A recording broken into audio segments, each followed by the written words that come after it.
Barchaga assalomu alaykum. Sizlar bilan Sinema Oğuz. Bugungi videomizda xalqning komikslardagi alternativ versiyalarini ko'rib chiqamiz. Yeb ichishga narsalar olib olinglar. Biz videoni boshladik.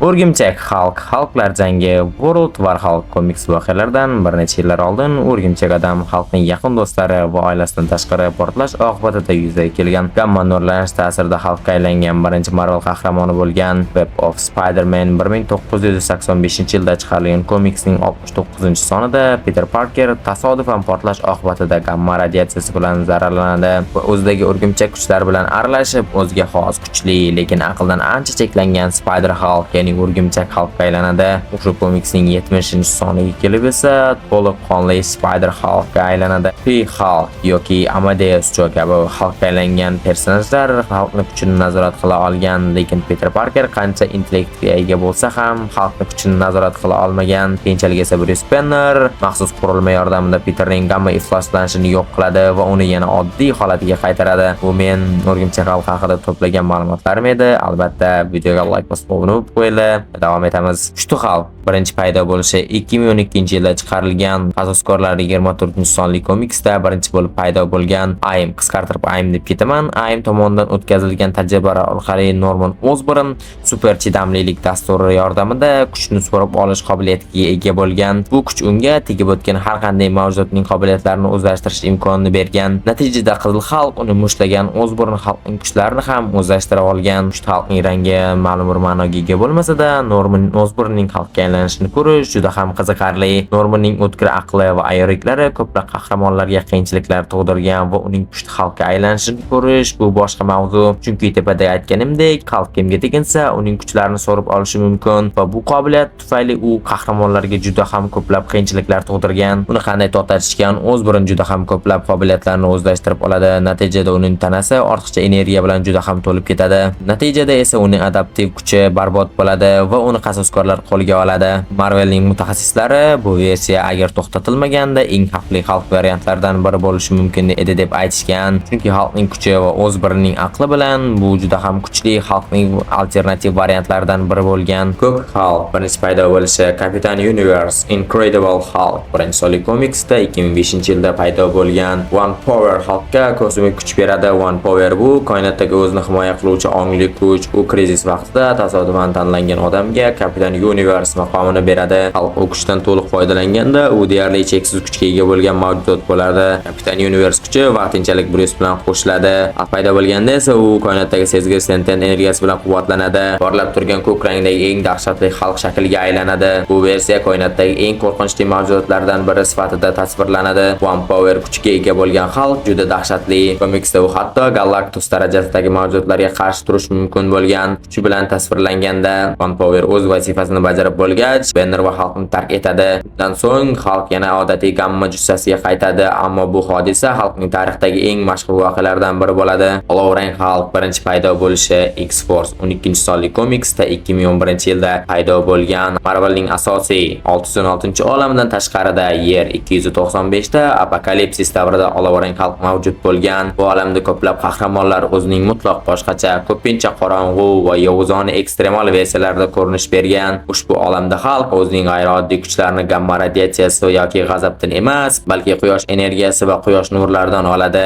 Yana qaysi qahramon mana shunday quyoshdan kuch oladi? Kommentariyalarda yozib ketamiz. Olovrang xalq o'zining nutqidagi muammolar bilan Solar xalq deb atalgan. Uni quyoshdan oladigan kuchlari tufayli ehtimol kunduzi yoki yuqori haroratlarda eng kuchli holatga keltiradi. Uning hikoyasi ko'p yoritilmagan bo'lsa-da, tashqi muhit haroratga bog'liq ravishda kuchi oshadi. Iblis xalq birinchi paydo bo'lishi The Incredible Hulk 13-sonli komiksda 2000-yilda paydo bo'lgan. Bruce Banner va Hulk ko'pincha birgalikda yashashga qiynalishgan, ya'ni bilasizlar, kinoda ham ko'rgansizlar. Buning muhim sababi Banner bolaligida boshdan o'tkazgan dahshatli travmalari.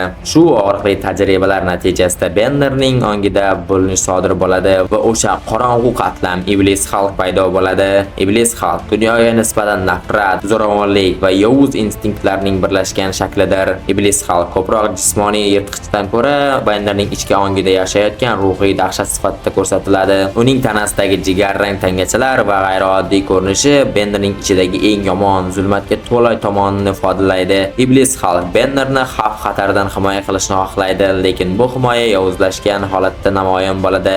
Bruce'ga zarar yetkazgan yoki zarar yetkazishi mumkin bo'lgan har qanday odamni o'ldirmoqchi bo'ladi. U juda xavfli va aqlli bo'lib, Benderning o'zini himoya qilish instinktining buzilgan yovuz versiyasidir.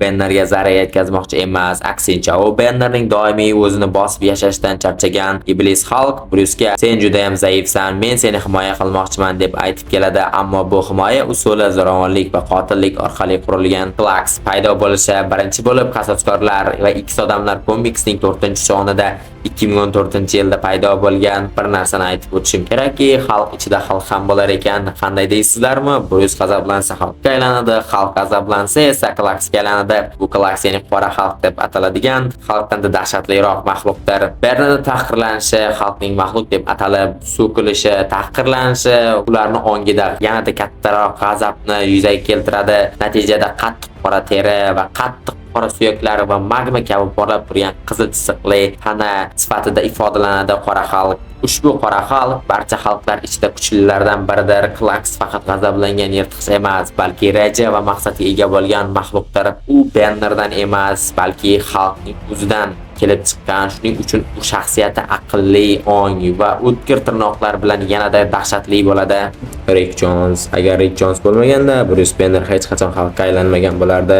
Incredible Hulk 1962-yilda chiqarilgan komiksning birinchi sonida Bruce Rickning hayotini saqlab qolish uchun uni chuqur ariq ichiga uloqtirgan. Shu paytda gamma bombaning portlashi Bruce Bannerning tanasini nurlantirgan edi.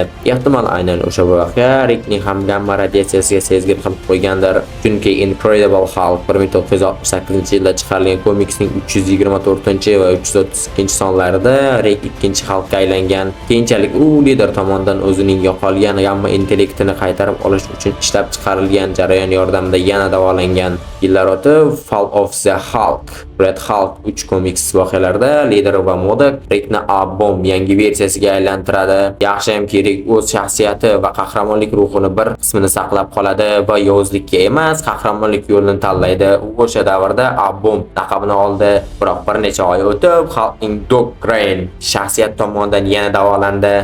Rick gamma bilan bog'liq dahshatli Immortal Hulk davrida yana qaytdi. U qayta tiklantirildi va A-bomb yanada dahshatli g'ayrioddiy shaklga aylanishga majbur qilindi.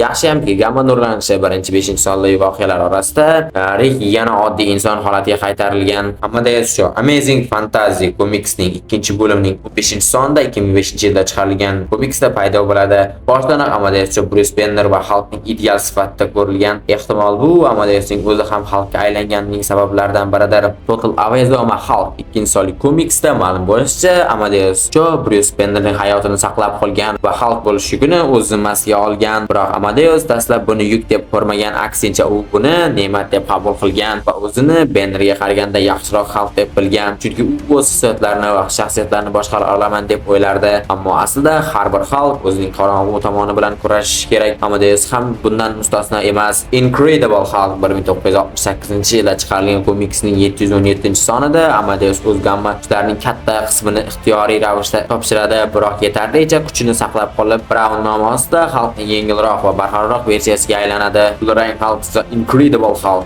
324-sonli komiksda 1968-yilda paydo bo'lgan. Hulkning dastlabki paydo bo'lishida u asli kulrang rangda tasvirlangan edi, biroq o'sha davrda chop etish texnologiyalari kulrang rangni barqaror chiqarib bera olmagani uchun Hulkning rangi sahifadan sahifaga farq qilib ketardi. Shu sababli Stan Lee va Jack Kirby Incredible Hulk 2-sonli komiksda Hulkni yashil rangga o'tkazishdi. Kulrang Hulk esa 1968-yilda It's the Incredible Hulk 324-sonli komiksda yana qaytadi. Keyin u Hulkning doimiy shaxsiyatlaridan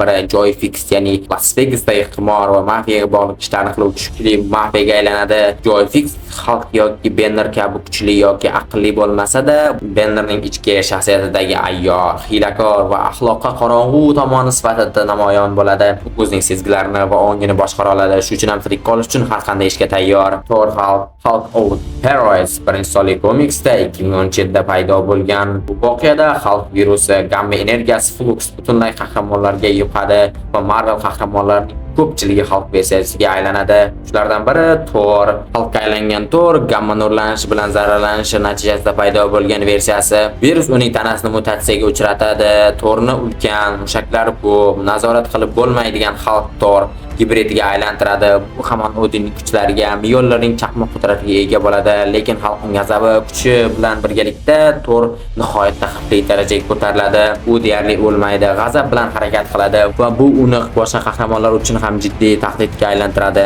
Shu komiks bo'yicha davom etamiz. Ushbu komiksda ko'plab Marvel qahramonlar ham Hulkka aylanishgan. Ulardan biri Deadpool gamma radiyasiyasi bilan zararlanib, ulkan jonzotga aylandi. U o'zini Deadpool deb tan olmaydi. Butunlay Deadpoolni o'ldirishga harakat qilinadi. Hulk Out to Heroes birinchi va ikkinchi sonli komikslarda Hulk vaqt ichida orqaga qaytib, o'zini o'zi o'ldirishga harakat qiladi va o'sha bo'yicha xavfli missiyaga jo'naydi, lekin natijada tarixni o'zini buzib tashlashdan boshqa ish qilmaydi.